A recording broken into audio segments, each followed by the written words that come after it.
Most people think they understand what they're looking at online. They see extreme content around appearance, they see creators focused on physical optimization, and they make a quick judgment. That's obsessive, that's superficial, that's a joke. And then they move on. But that reaction is exactly where the psychology begins. Because what we dismiss the fastest is often what reveals the most about how perception actually works. When something feels extreme, the brain reduces it into a label: cringe, obsessed, not serious. That label creates distance. Someone sends a looksmaxxing clip to a group chat just to laugh at it. Someone comments, "This is why I stay off TikTok," and scrolls on. Someone watches commentary about it instead of the actual content. But in all three cases, the content still spreads. Attention does not require agreement, it only requires reaction. Appearance has always mattered socially. What has changed is how structured it has become. Facial ratios, symmetry analysis, aesthetic grading systems. Things that used to be instinctive judgments are now broken into measurable categories. And once something becomes measurable, it becomes something people try to optimize. Someone starts tracking grooming habits like performance data. Someone begins analyzing their face from angles they never noticed before. Someone shifts from "I want to look better" to "I need to fix specific features." The shift is subtle but important. It turns perception into a system, and systems invite optimization. At the core of this space is control, not vanity, but control. When people feel uncertain about social outcomes, they look for something they can influence directly. Appearance becomes that variable. Someone who feels overlooked socially doubles down on physical improvement. Someone experiencing rejection restructures their entire routine around optimization. Someone starts associating confidence with visible change instead of internal stability. It creates structure where there was none. And structure feels like progress even when it is driven by insecurity. Physical perfection is not a fixed endpoint. That is what makes it psychologically persistent. There is always another adjustment available. Improve fitness, attention shifts to facial structure. Improve facial aesthetics, focus moves to posture or proportions. Reach a milestone, redefine what better means.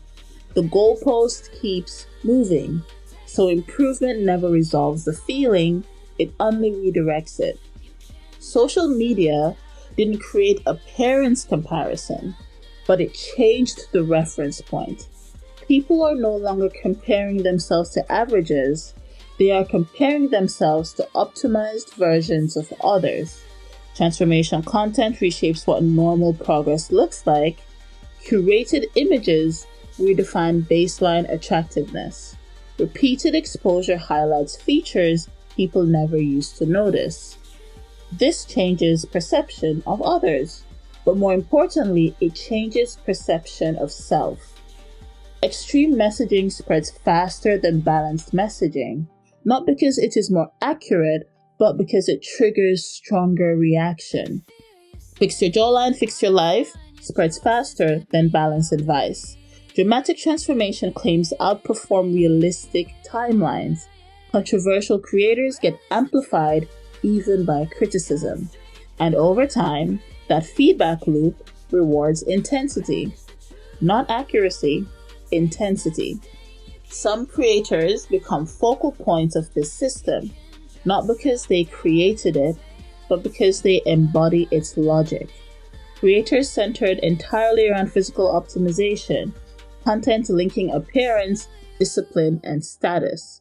Audiences reacting with their admiration or dismissal. One well-known figure in this space shows how quickly attention concentrates around extreme appearance-focused content. But the individual is not the point. The pattern is. And that pattern is what sustains the entire ecosystem. Once you step back, the structure becomes clear. Uncertainty leads to control seeking. Control seeking leads to appearance focus. Appearance focus leads to comparison.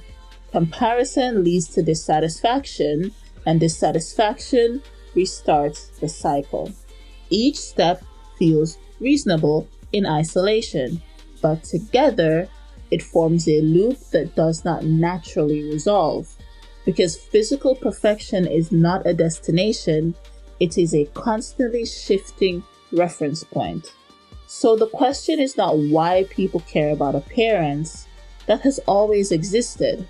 The question is why appearance now carries so much psychological weight, why it feels tied to confidence, status, and identity so directly.